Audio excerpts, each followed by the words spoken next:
বাংলাদেশের ক্রীড়া উন্নয়নে বিএনপির চিন্তা। বাংলাদেশ জাতীয়তাবাদী দল বিএনপি যদি সরকার গঠন করতে পারে তাহলে ক্রীড়া হলে পেশা, পরিবার পাবে ভরসা। এই স্লোগানে যে কার্যক্রমগুলি হাতে নেবে তা হলো: 1. ক্রীড়াকে পেশা হিসেবে প্রতিষ্ঠা করা হবে। 2. জাতীয় শিক্ষাক্রমে 4র্থ শ্রেণী থেকে খেলাধুলাকে বাধ্যতামূলক করা হবে। 3. নতুন করে স্পোর্টসের কর্মসূচির মাধ্যমে 12 থেকে 14 বছর বয়সী প্রতিভাবান শিক্ষার্থীদের বৃত্তি প্রদান করা হবে।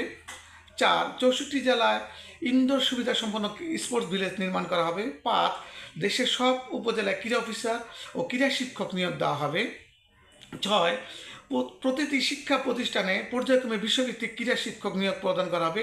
7. প্রত্যেকটি বিভাগীয় শহরে বিকেএসপি শাখা স্থাপন করা হবে। 8. সকল মহানগর সহ দেশের গ্রামীণ জনপথে খেলার মাঠের ব্যবস্থা করা হবে। 9. দেশীয় আন্তর্জাতিক পর্যায়ে বিশেষ চাহিদা সম্পন্ন ও সুবিধা বঞ্চিতদের খেলার সুযোগ নিশ্চিতকরণ করা হবে। 10. দেশের ক্রীড়া উন্নয়নে দেশে ক্রীড়া সরঞ্জাম তৈরির কারখানা স্থাপন করা হবে। ক্রীড়া শুধু শখ নয়, ক্রীড়া হবে আগামী প্রজন্মের প্রেরণা ও মর্যাদার পেশা।